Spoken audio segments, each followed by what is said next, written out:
perkenalkan nama aku Aurelia Kalistanela Azhara dengan NIM 249200635 dan rekan saya bernama Desi Atika dengan NIM 0649, lalu ada Renata Irfa Gunanta dengan NIM 0624.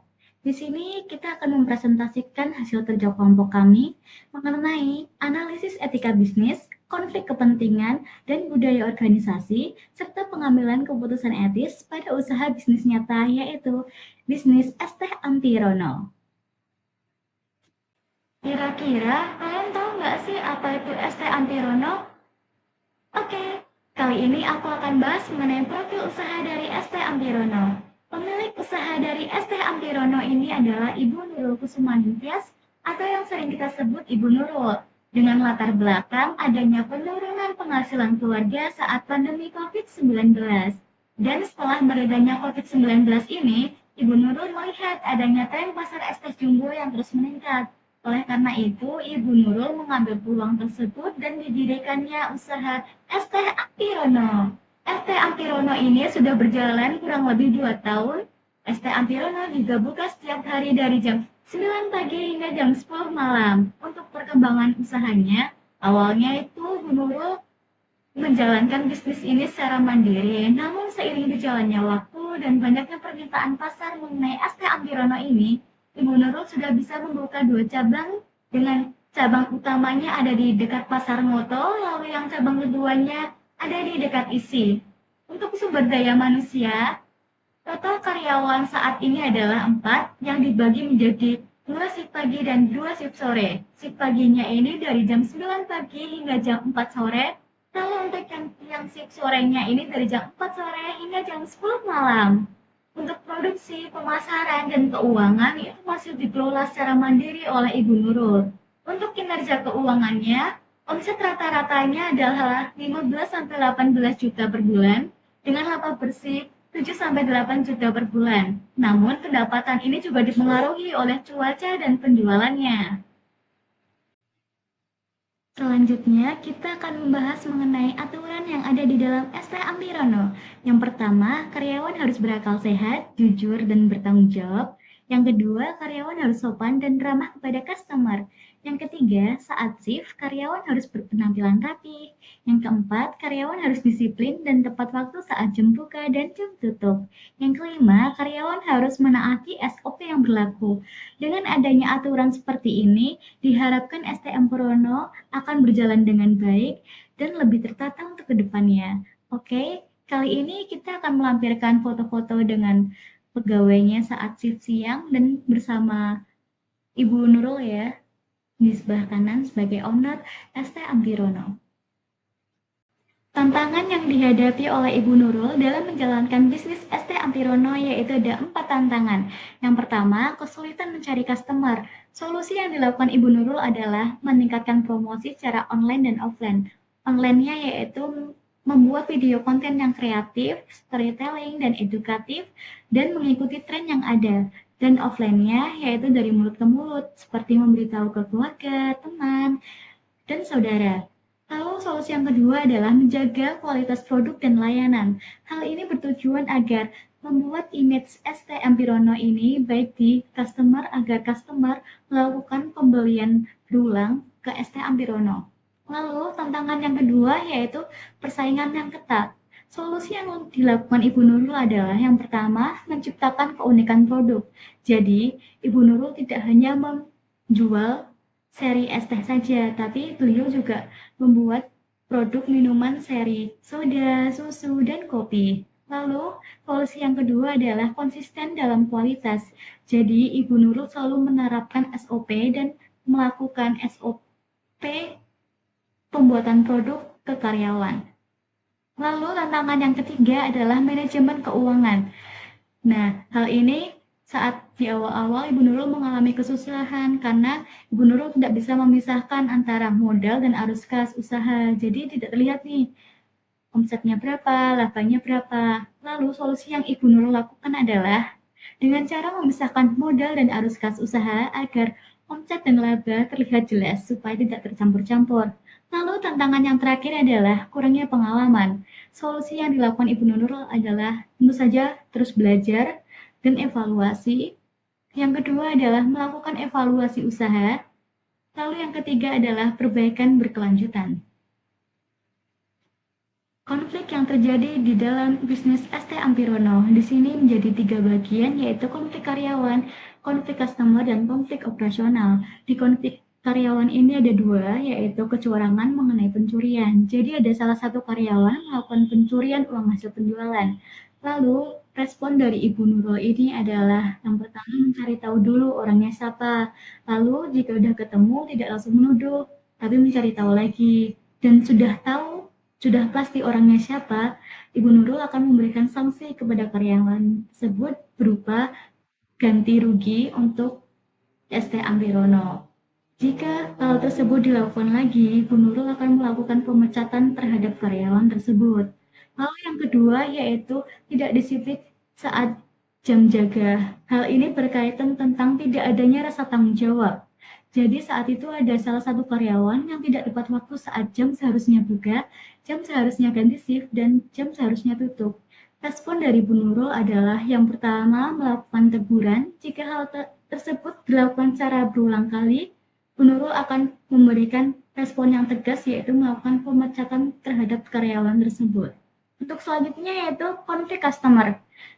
Di sini ada mengalami 2 konflik yaitu keluhan karyawan mengenai pelayanan. Jadi saat itu ada customer yang mengeluhkan ke Bu Nurul mengenai adanya keluhan pelayanan yang lama dan tidak ramah. Responnya Bu Nurul saat itu tentu saja meminta maaf dan menerima masukan dan kritikan dari customer.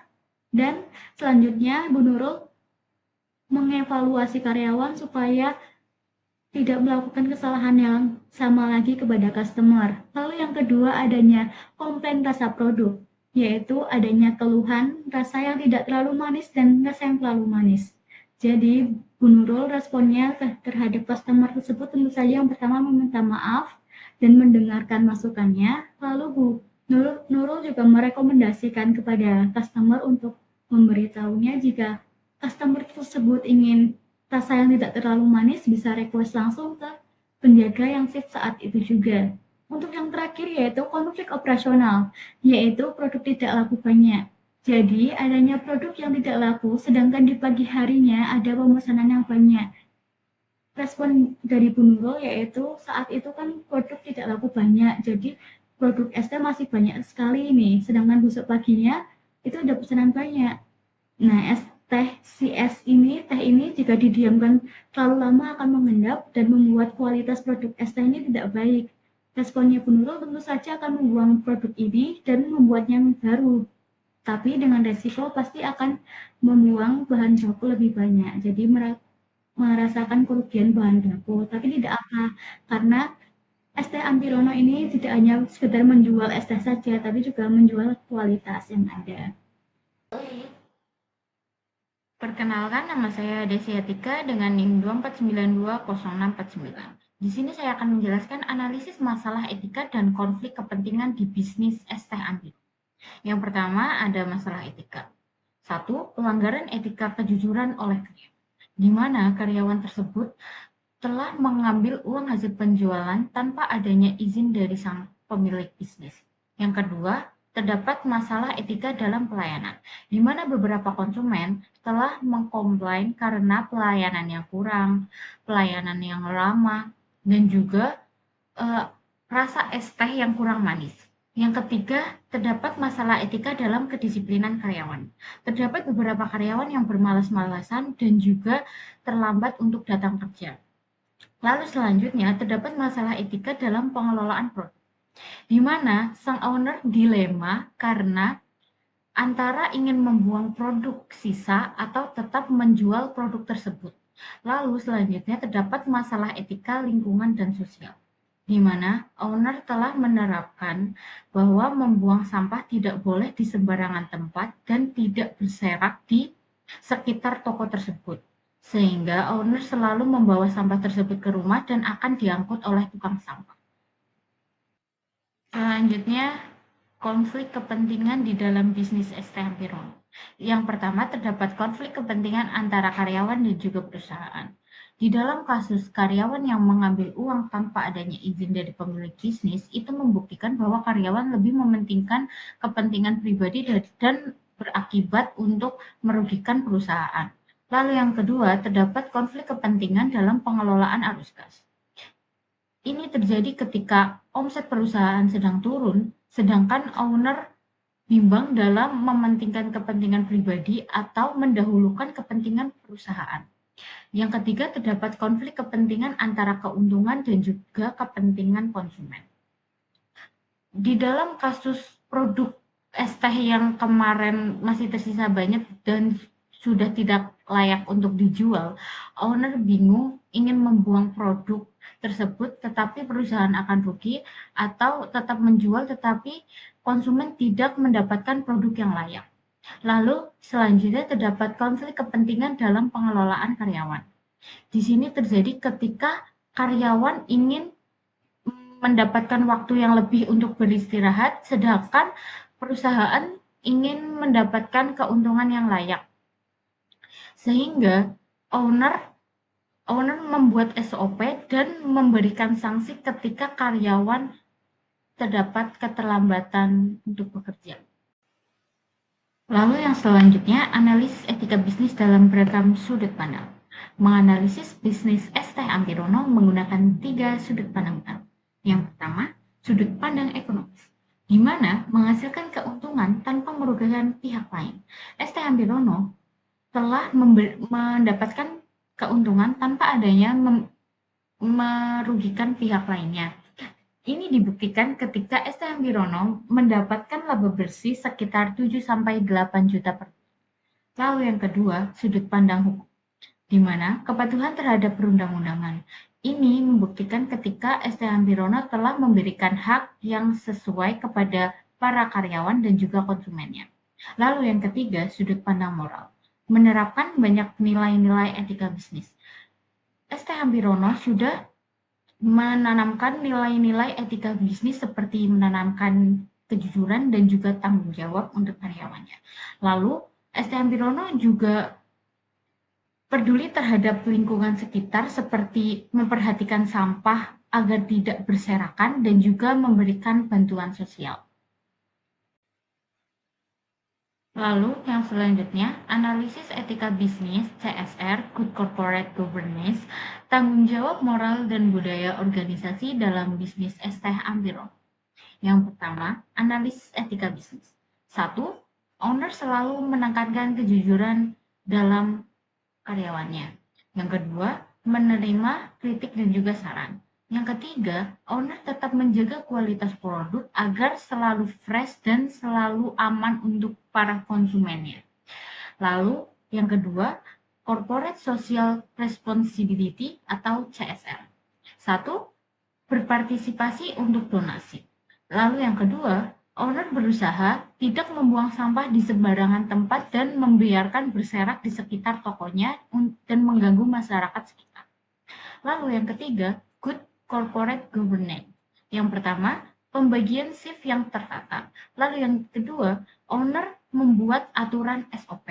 Dan ketiga, owner memberikan sanksi atas pelanggaran SOP yang telah dilanggar oleh karyawannya. Lalu, yang keempat, tanggung jawab moral. 1. Owner selalu menjaga kualitas produk agar tetap fresh. Yang kedua, saling menghormati di perusahaan. Lalu yang ketiga, peduli akan lingkungan sekitar dengan tidak membuang sampah di sembarangan tempat. Halo, perkenalkan saya Renata Irva Gunanta dengan NIM 24920624. Di sini saya akan merekomendasikan keputusan bisnis yang dapat diambil oleh pemilik bisnis es teh Ampirono.